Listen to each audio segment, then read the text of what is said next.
डाळीसाठी पाणी टाकून तापत ठेवलेलं आहे आपण आणि डाळ धुवून घेऊन तेल टाकून चोळून घेऊया आपण आणि ते डाळ चोळून झाल्यावर ते गरम पाण्यामध्ये आपण डाळ टाकायची आहे शिजायला.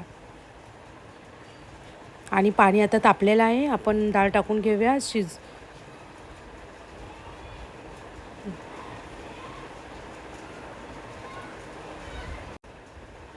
डाळ आता टाकलेली आहे, आपण आता शिजवून घेऊया डाळ शिजायला तर पाऊण तास लागतात.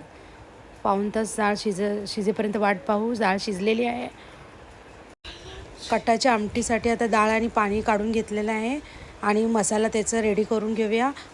टमाटर, कांदा, खोबरं, लसूण, कोथिंबीर आणि जिरा लसूणची फोडणी द्यायची आणि कांदा टमाटर त्याच्यामध्ये टाकून परतून घ्यायचं.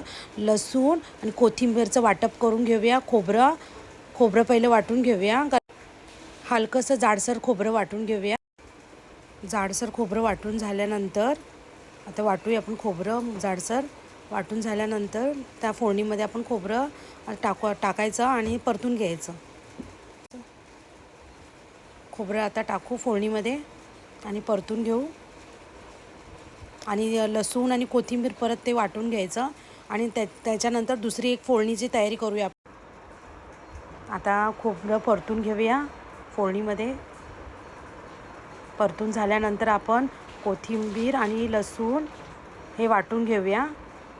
वाटून घेतल्यानंतर दुसऱ्या फोडणीची पण आपल्याला तयारी करायची आहे, कारण ह्याच्यामध्येच आपली दुसरी दोन फोडणी होणार. मी तर 2 करते फोडणी. त्याच्यामध्ये फक्त राई नाही टाकायची, जिरं नाही टाकायचं, फक्त लाल तिखट घाटी मसाला टाकते.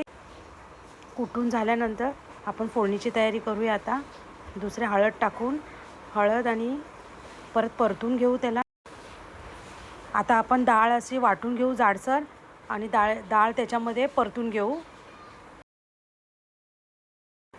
अशा प्रकारे आपण जाडसर डाळ वाटून घेऊ.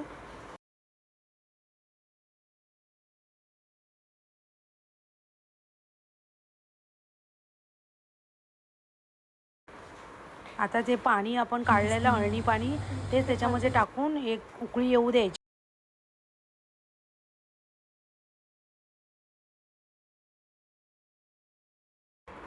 आपण पाणी टाकलेलं आहे त्याला पण परतून घेऊ. थोडंसं ते अळणी पाणी काढलेलं आहे ते पण टाकून घेऊ आणि एक कड मारून घेऊ. उकळी येऊ दे.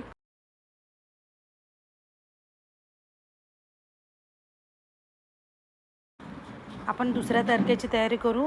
तेल टाकलेलं आहे, त्याच्यामध्ये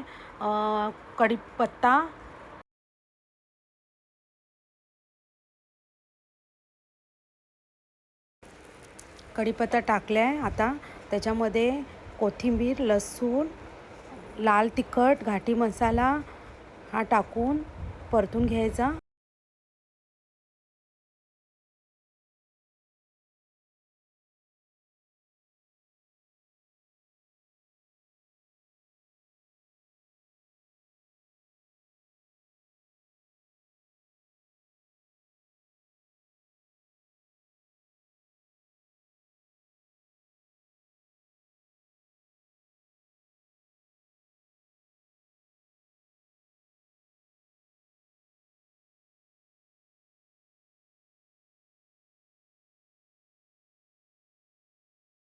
आता आपण फोडणी देऊया.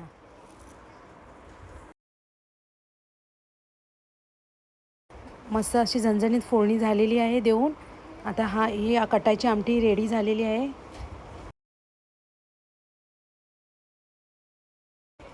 फक्त आता चवीनुसार मीठ टाकून घेऊ. मला हाताचाच अंदाज समजतो म्हणून मी हातानेच मीठ टाकते. तुम्ही तुमच्या पद्धतीनुसार टाकू शकता. आता ही आपली कटाची आमटी झालेली आहे.